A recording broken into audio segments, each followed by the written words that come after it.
से प्रभु ने अलग कर दिया। आश्चर्य ये नहीं हुआ कि शिशुपाल का सिर धड़ से अलग हो गया। आश्चर्य तो ये हुआ कि शिशुपाल के शरीर में से प्राण ज्योति निकली, 7 बार आकाश में घूमी और गोविंद के मुख में होकर उनके श्री विग्रह में समा गई।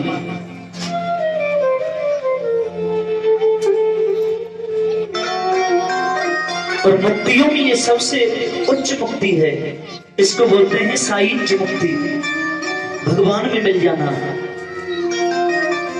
अब वहां बैठे थे संत नारद।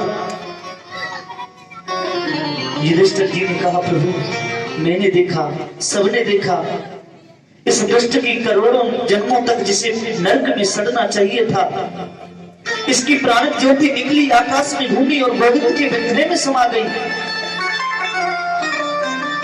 तो जो बात नारद ने कही थी वही मैं आपसे कह रहा हूं।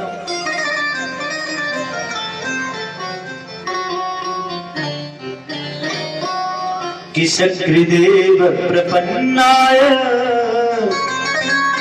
तवास्मिति त्वयाचते अभयं सर्वभूतेभ्यो ददामि तद्व्रतं मम।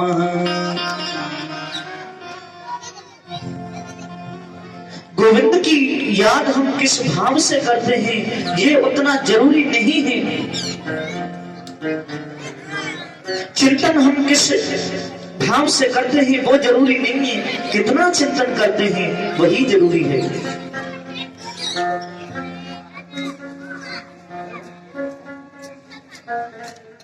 कंस ने गोविंद का चिंतन भय से किया। गोप्यः कामान भयात् कंसो, गोपियों ने भगवान की उपासना काम से की। तो चिंतन की पद्धति भिन्न हो सकती है। आश्चर्य की बात यह नहीं है कि पद्धति में भिन्नता क्यों है, हर्ष की बात तो यह है कि चिंतन किया कितना गया है। जो जितना चिंतन करेगा, पर ध्यान देना, भक्त लोग जितना चिंतन भगवान का भक्त भाव से करते हैं, राक्षस लोग शत्रु भाव से उससे भी डबल चिंतन करते हैं गोविंद का। अग्नि को आप प्रणाम करके छुओगे तो क्या अग्नि जलाएगी नहीं? अग्नि को आप गाली देकर छुओगे तो क्या अग्नि जलाएगी नहीं? क्योंकि अग्नि का काम है सिर्फ और यानी कि सिर्फ जलाना। कैसे भी छुओ उसको जलाएगी, उसका स्वभाव है।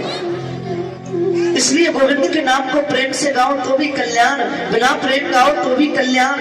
अब देखो चैतन्य देव महापुरुष जा रहे थे, अब 2 भक्त बैठे थे।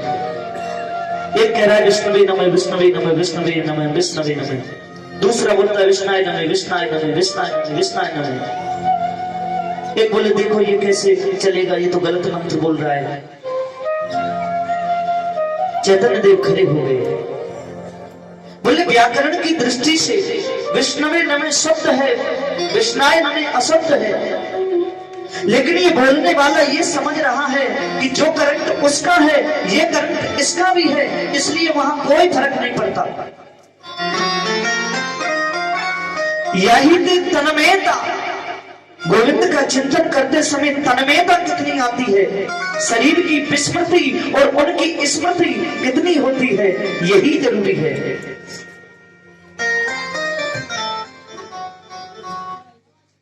पूर्व जन्म में ये हिरण्यकश्यप था, पुत्र थे इसके 4, हलाद, अनुलाद, संलाद और प्रहलाद, जिसमें प्रहलाद प्रभु के चरणों के अनुरागी हो गए।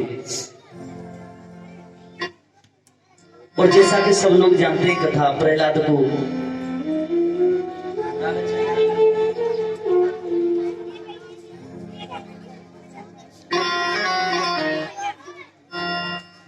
प्रहलाद प्रभु के चरणों के अनुरागी थे। पहाड़ से गिरा, हाथी से कुचल गया, अग्नि में जलाया और अंत में पकड़ के कहने लगा कि बता तेरा भगवान है कहां?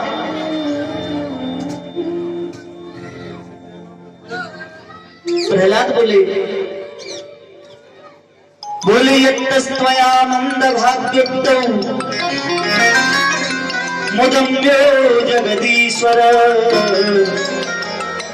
त्वासूयाजित सर्वत्र कस्मात् खम्भेन दृश्यते। यदि तू कहता है कि मेरा परमात्मा सब जगह है तो कस्मात खंबेन, इस खंबे में क्यों नहीं है? प्रहलाद बोले दृश्य थे, मुझे दिख रहा है। जोर से गदा का प्रहार किया, खंबा फट गया। नन्हे से बच्चे की बात की रक्षा करने के लिए उसमें से नीचे का शरीर मनुष्य का, ऊपर का शरीर सिंह का, नरसिंह प्रकट हो गए। बोलिए श्री नरसिंह भगवान की जय। भगवान ने उसे जगना पर रख करके चीर दिया। संध्या का समय था।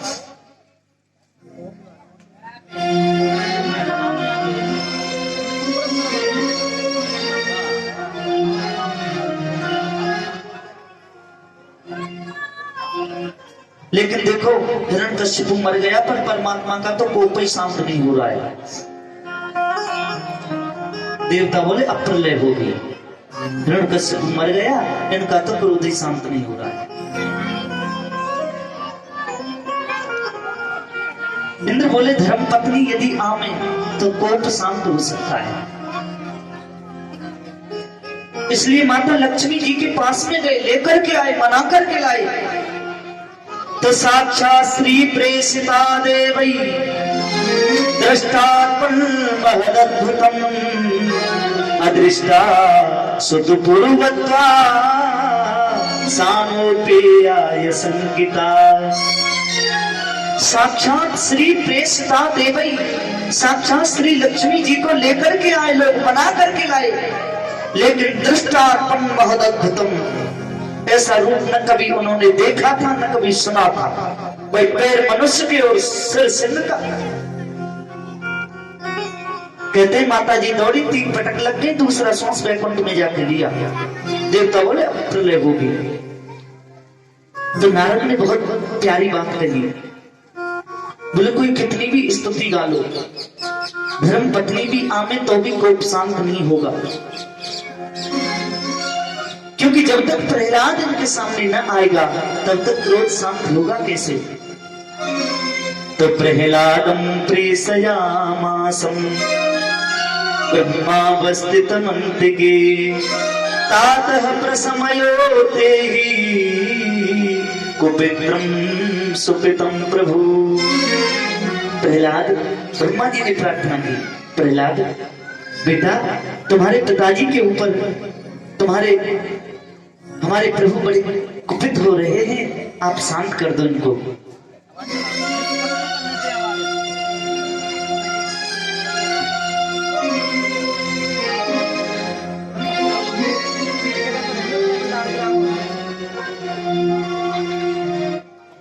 प्रहलाद जी महाराज आए, शरण में बैठे, गोदी में बैठे। प्रभु ने सर पे हाथ रखा, प्यार से बहुत सुंदर स्थिति गाई प्रहलाद जी ने और कहा बड़े बड़े देवता, बड़े बड़े अत्तरजीव, ब्रह्मा और इंद्र भी जिनको शांत करने में असमर्थ हैं, मैं उनके कोप को शांत करूं, ये मुझे में सामर्थ्य तो नहीं है। भगवान बोले भाई एक बात बता,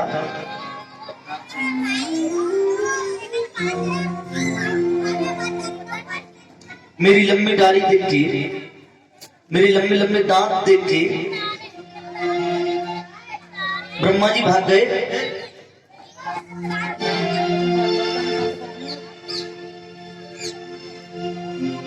ब्रह्मा जी भाग गए, शंकर बाबा भी डमरू दूर ही बजा रहे हैं। माता जी दौड़ी, 3 पटक लग गई, दूसरा सांस वैकुंठ में लिया। तेरे को डर नहीं लगता?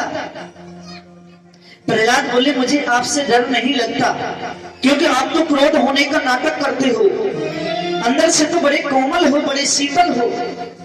मैं डरता हूं इस संसार के चक्र से कि चलती चाकी देख के दिया कबीरा रोए, दो पाटन के बीच में साबुत बचे न को। मैं डरता हूं इस संसार के चक्र से, आपकी माया से। कि दैवी है सा गुणमयी मम माया दुरात्यया मामे वजे प्रपद्यन्ते माया में ताम परंतिते। जो मेरे प्रपद्यमान हो जाए वही इस माया से पार पा सकता है। भगवान बोले चल अब कुछ मांग ले। तो जैसा कि दूसरे दिन कहा था कथा में, प्रहलाद ने यही वरदान मांगा कि मेरे जीवन पर्यंत यदि राशि समय कामा वरस्ताम वरदर सभात कामानाम हृत संभोहम भवतस्तु प्रणेवरम। मेरे जीवन पर्यंत कभी कुछ आपसे मांगने की भावना पैदा ही न हो, यही वरदान दे दो।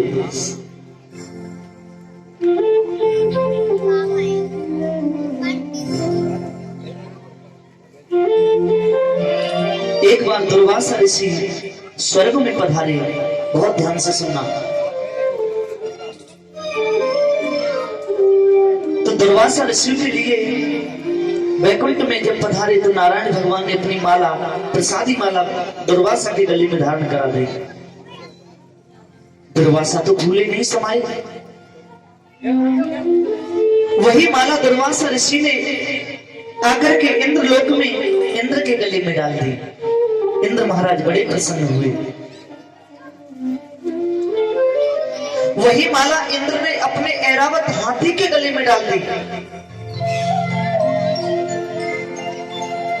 ध्यान देना, नारायण भगवान ने माला दुर्वासा के लिए दी, दुर्वासा ने माला इंद्र के गले में धारण कराई और इंद्र ने वो माला हाथी के गले में धारण कराई और हाथी ने वो माला सूंड में लेकर के पैरों के नीचे कुचल के बेइज्जत कर दी।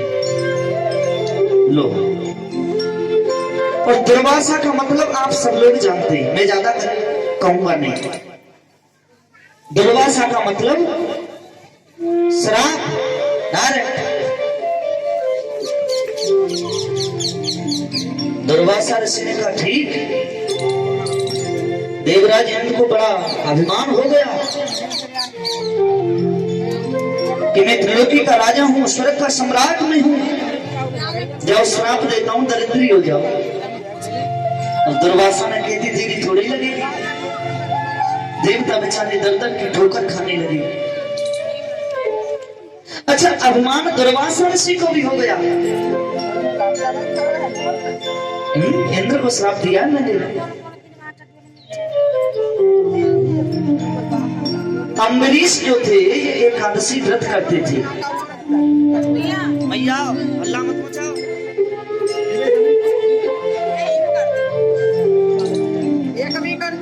एकादशी जो व्रत होता है आपने देखा हो, द्वादशी में वो खोला जाता है एकादशी का व्रत। तो अम्बरीश अपना व्रत खोलने ही वाले थे द्वादशी में। तब तक दुर्वासा ऋषि आ गए सामने से।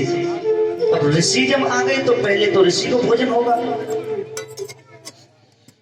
तो प्रभु दुर्वासा की बड़ी सेवा की उन्होंने। बोले महाराज बहुत कृपा की, आप पधारे यहाँ पे। मैं अपना व्रत खोलने वाला था, चलो भोग लगाइए साथ में।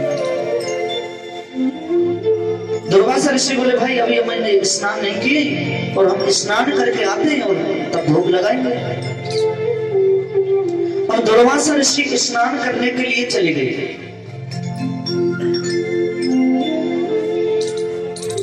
तो द्वादशी जो उस दिन थी वो 1-2 घंटे के लिए थी, फिर त्रयोदशी लगने वाली थी। जैसे कभी कभी आपने देखा हो कोई कोई तिथि ऐसी पड़ती है कि 1-2 घंटे के लिए होती है, तो त्रयोदशी लगने वाली थी। तो वहां जितने भी ब्राह्मण थे, जितने भी संत थे, सबने कहा बोले महाराज त्रयोदशी लगने वाली है, आप अपना व्रत खोल लो। बोले व्रत कैसे खोलूं? अभी दुर्वासा ऋषि बोल के गए कि मैं नहा के आ रहा हूं, भोग लगाऊंगा।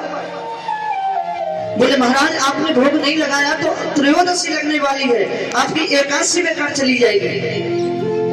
और जब ब्राह्मणों ने ज्यादा जिद की तो अम्बरीश अपना प्रसाद व्रत खोलने वाले थे प्रसाद से कि दुर्वासा ऋषि सामने से आ गए। और दुर्वासा तो लालता थे, देख तो लगा मैं दुर्वासा ऋषि ने कही, जब हमसे आपने कही कि हम नहा करके आ रहे तो तुम भोग लगावे को तैयार कैसे है गए? सो दुर्वासा ऋषि अम्बरीश को मारने के लिए दौड़े। अच्छा, अम्बरीश जो थे इनकी रक्षा सुदर्शन चक्र हाथ समय किया करता था। भगवान नारायण का वचन था इसके लिए कि सुदर्शन चक्र तेरी हर समय रक्षा करेगा। अब सुदर्शन को तो अपना काम करना, उसे क्या पता है कि दुर्वासा चाहे कोई हो।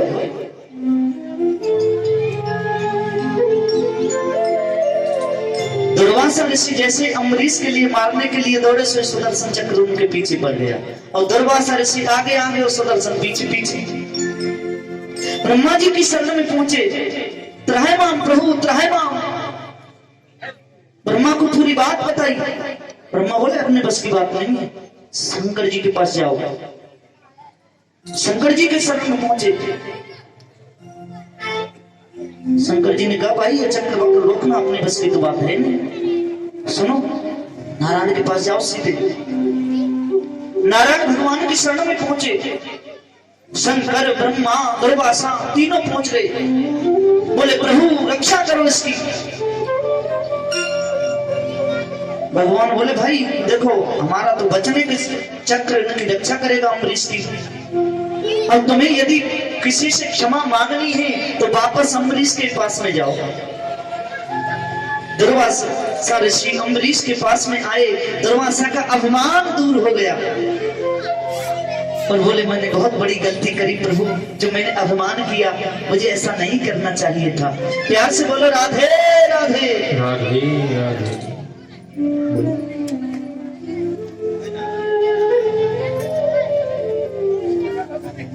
ये गजराज तो था, त्रिकूट पर्वत की मालाओं में रहा करता था। और जब ये मतवाला हाथी अपनी सूंड उठा करके चलता, बड़े बड़े जानवर इसके नाम का जय जयकार लगाते।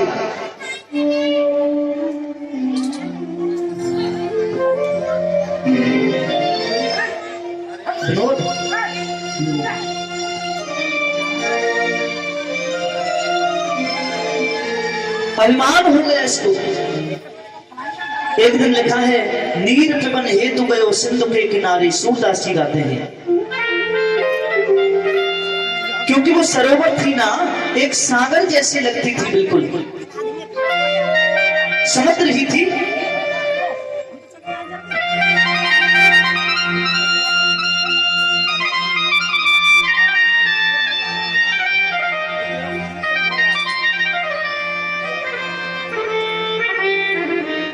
और अपने पत्नी बच्चों को सूंड में पानी भर भर के स्नान करा रहा था। सो किसी ग्रह ने नीचे से इसका पैर पकड़ लिया।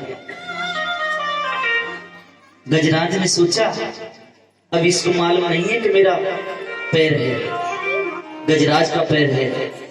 बाद में पता चलेगी किसी छोटे मोटे जीव जंतु ने पैर पकड़ा होगा, बाद में पता चलेगी, माफी मांगेगा मेरे से, सब क्षमा कर दूंगा।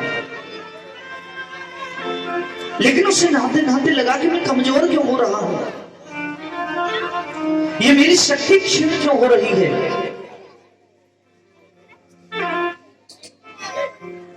जैसे उसने अंदर नजर डाल करके देखा, किसी बड़े ग्रह ने उसका पैर पकड़ रखा है। अब तो चिल्लाया पूरी शक्ति से, अरे कोई आओ, अरे कोई बचाओ, ये किसने मेरा पैर पकड़ लिया।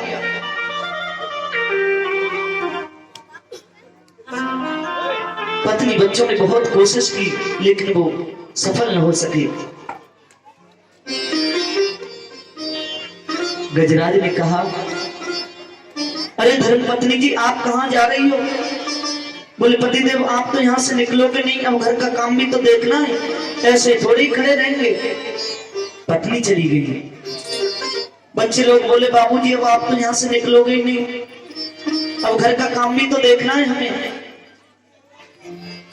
खाली पानी पी गई, थोड़े ही दिन ना रह सकते, कितने दिन हो गए भूखे खड़े। बच्चे चले गए। अब तो गजराज को बड़ी गिलानी हुई। राम राम राम राम राम, इन हाड़ मांस वाले पुतली वाले मनुष्यों से इतनी सहायता मांगता हूं, इतनी सहायता यदि गोविंद से मांगता तो भी कल्याण हो जाता। सहायता उसने प्रभु से मांगी।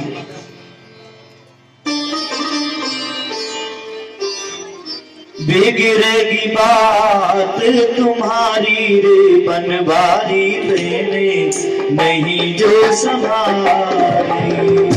बिगड़ेगी बात तुम्हारी रे बनवारी देने नहीं जो संभाली।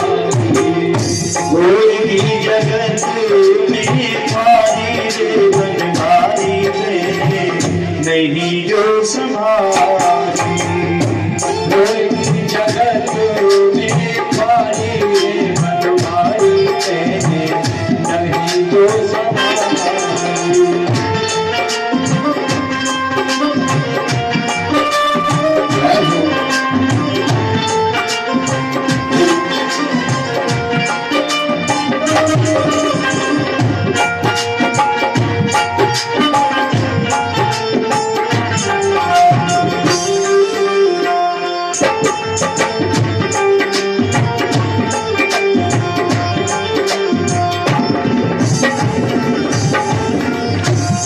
समझे सोई सबही प्यारे। जो समझे सोई सबही प्यारे। डूबत डूबे हाँ डूबत डूबे डूबत डूबे सबही ठिकाने। डूबत डूबे सबही ठिकाने। अपनों ने बात बिगाड़ी रे बनवारी तुमने जो संभाली। चोरी जगत पारी रे बनवारी तेने जो संभाली।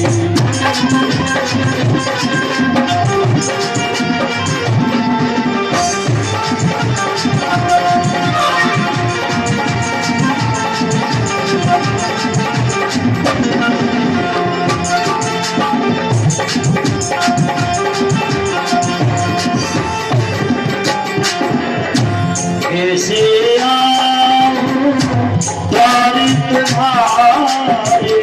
कैसे आऊं द्वार तुम्हारे।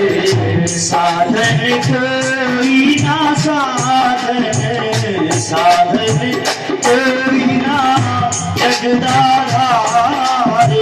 साधन कोई ना जगदाधारे। साधन कोई ना जगदाधारे।